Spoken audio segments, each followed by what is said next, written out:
దేశవ్యాప్తంగా ఐఏఎస్ ఐపీఎస్లకు సంబంధించి కూడా రాజ్యసభలో గౌరవ సభ్యులు జాన్ బిట్టాస్ గారు అడిగినటువంటి ప్రశ్నకు సంబంధించి ప్రధానమంత్రి గారు జవాబు చెప్పినాడు. ఈరోజు ఓబీసీలకు సంబంధించి 27% రిజర్వేషన్ ఉంటే 15.92% మాత్రమే ఈరోజు ఓబీసీలు దాని లోపల లాభం పొందుతూ ఉన్నారు. ఎస్సీలకు సంబంధించి 15% ఉంటే 7.65%, ఎస్టీలు 7.5% ఉంటే 3.89% జరుగుతున్నటువంటి పరిస్థితులలో ఈరోజు 40% మాత్రమే ఈరోజు ఈ విధంగా జరుగుతూ ఉన్నది. 4365 పోస్టులు రావాల్సి ఉండగా ఈరోజు 1195 మాత్రమే వచ్చినటువంటి పరిస్థితులు ఒకసారి చూడమని చెప్తా ఉన్నాం.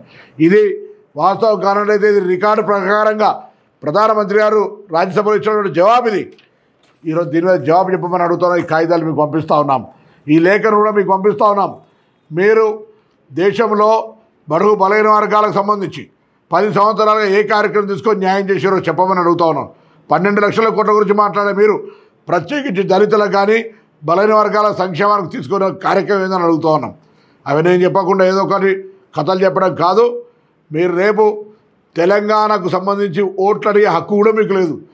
తెలంగాణ ఏర్పాటు కోసం ఉద్యమించిన బిడ్డగా తెలంగాణకు సంబంధించి పార్లమెంటు సాక్షిగా ప్రధానమంత్రి గారు అవహేళన చేస్తే, తెలంగాణ అమరవీరులను అవమానపరిస్తే కూడా మాట్లాడకుండా పార్లమెంట్లో కూర్చున్నటువంటి మీరు తెలంగాణ ప్రజలకు ఏం జవాబు చెప్తారని అడుగుతా ఉన్నాం.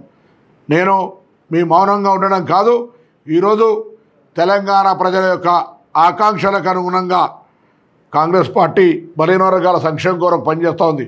మేము కులగన సర్వే చేస్తూ ఉన్నాం. మేము దానికి సంబంధించిన అన్ని రకాల శాసనసభ క్యాబినెట్ అన్ని తీర్మానాలు చేసినాం. రేపు తప్పకుండా ఎవరెంతో వారికంతా అనే విధంగా న్యాయం చేయడానికి మేము ప్రయత్నం చేస్తూ ఉన్నాం. మీరు ఎంతసేపు రాజకీయంగా దేశంలో గుజరాతీలకు తొత్తులుగా పనిచేసేటువంటి విధానం తప్ప తెలంగాణ ప్రయోజనాలకు తెలంగాణ బ్రాండ్గా ఏమైనా ప్రయోజనం కలిగే విధంగా విభజన హామీలు అమలు చేసడానికి మీరు మాట్లాడిరని అడుగుతున్నాం. అందుకే కిషన్ రెడ్డి గారు, బండి సంజయ్ గారు, మీ పార్టీ స్టాండ్ రిజర్వేషన్లకు వ్యతిరేకం.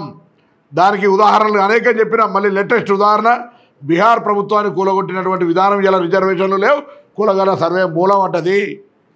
ఆ విధంగా రిజర్వేషన్లను వ్యతిరేకించేటువంటి పార్టీగా, ఫ్యూడలిస్టిక్ పార్టీగా ఉన్నటువంటి మీరు ఇలా ఏం జవాబు చెప్తారని చెప్పు తీసుకొని కొట్టమని చెప్తున్న బండి సంజయ్ని బరాబర్ రేపు పొద్దున రిజర్వేషన్లకు వ్యతిరేకంగా మాట్లాడినటువంటి సందర్భం ఉంది కాబట్టి బరాబర్ కొట్టే రోజు వస్తే తప్పకుండా జేఎన్టీ యాక్షన్ కమిటీగా ఏర్పడి తెలంగాణలో ఉన్నటువంటి ఎస్సీ ఎస్టీ బీసీలందరం కలిసి ఆ రోజులో వస్తుంది. బిడ్డ జాగ్రత్త. ఎవరు బలహీన వర్గాలకు సంబంధించిన రిజర్వేషన్లు ఎత్తాయాలని చూసినా మంత్రిగా నేను మాట్లాడదు కావచ్చు, కానీ జాగ్రత్త అనే మాట్లాడే సందర్భంగా మీకు తెలియజేస్తా ఉన్నా. భారతీయ జనతా పార్టీ తెలంగాణ శాఖ కేంద్రం మీద ఒత్తిడి తెచ్చుకోండి. బీజేపీ తెలంగాణ రాష్ట్ర అధ్యక్షుడిని అఖిల భారత బీజేపీ ప్రధాన కార్యదర్శి బండి సంజయ్ గారికి బహిరంగ లేఖ ద్వారా నేను అడుగుతున్న ప్రశ్నలకు జవాబు చెప్పమని డిమాండ్ చేస్తూ ఉన్నా. Bharatiya Janata party feudalistic party, వ్యాపారస్తుల పార్టీ. మీరు ఎప్పుడు కూడా పేద దళిత వర్గాలకు వ్యతిరేకంగా పనిచేస్తారు.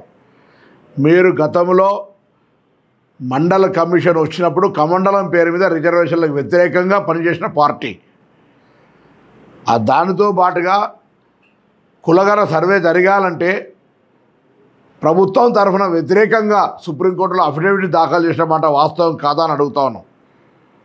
ఒక మురళీధరరావు కమిషన్ రిజర్వేషన్ ఉద్యమ సందర్భంలో సమ సంగ్రామ పరిషత్, నవ సంఘర్షణ సమితిల మధ్యలో రిజర్వేషన్లకు మద్దతుగా ఉద్యమించిన ఉద్యమకారుణ్ణి నేను ఇలా సూటిగా అడుగుతా ఉన్నా. బండి సంజయ్ గారు, కిషన్ రెడ్డి గారు, మీ పార్టీ రిజర్వేషన్లకు వ్యతిరేకంగా కానట్టయితే బీహార్లో కులగన సర్వే జరిపిన తర్వాత 60 రోజుల్లో ఆ ప్రభుత్వాన్ని కూలగొట్టిన మాట నిజం కాదా అని అడుగుతా ఉన్నాం. ఇలా మీరు సుప్రీంకోర్టులో కులగన సర్వేకి వ్యతిరేకంగా అఫిడవిట్ ఇచ్చిన మాట వాస్తవం కాదా అని అడుగుతా ఉన్నాం. దేశవ్యాప్తంగా ఇన్ని సంస్కరణలు జరుగుతుంటే ఎవరి జనాభా ఎంత అని తెలుసుకొని వారికి న్యాయం చేయాలనే ఆలోచనతోటి కాంగ్రెస్ పార్టీ రాహుల్ గాంధీ గారు ఒక కార్యక్రమాన్ని తీసుకుంటే దాన్ని వ్యతిరేకిస్తూ ఈరోజు ప్రధానమంత్రి గారు ఒక హిడెన్ ఎజెండా కుట్ర ద్వారా దేశంలో 30 సంవత్సరాల తర్వాత సింగిల్ లార్జెస్ట్ పార్టీగా బీజేపీ అధికారం ఏర్పరచుకున్నప్పటికీ కూడా ప్రధానమంత్రి గారు ఇస్ బార్ 400 అంటున్నాడంటే దానికి సంబంధించిన రహస్య ఎజెండా ఏందని అడుగుతున్నాం. రాజ్యాంగాన్ని మార్చడం, రిజర్వేషన్లు రద్దు చేయడం, ప్రజాస్వామ్యంలో నియంతగా వ్యవహరించాలనేటువంటి మాట నిజం కాదా అని అడుగుతూ ఉన్నాం.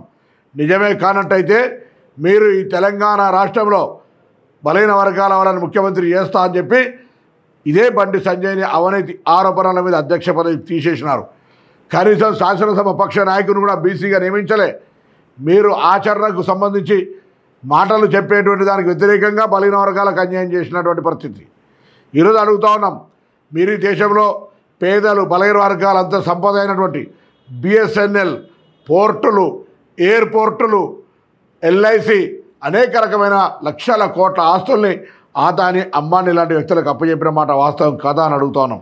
ఈరోజు ఈ దేశంలో ఉన్నటువంటి సంపద అంతా తీసుకుపోయి ఎవరికో అప్పచెప్తారని ఒక అపోహలు కలిగించే విధంగా మీరు మాట్లాడుతున్నటువంటి మాట ఒక్కసారి ఆలోచన చేయమని చెప్పి కోరుతున్నాను.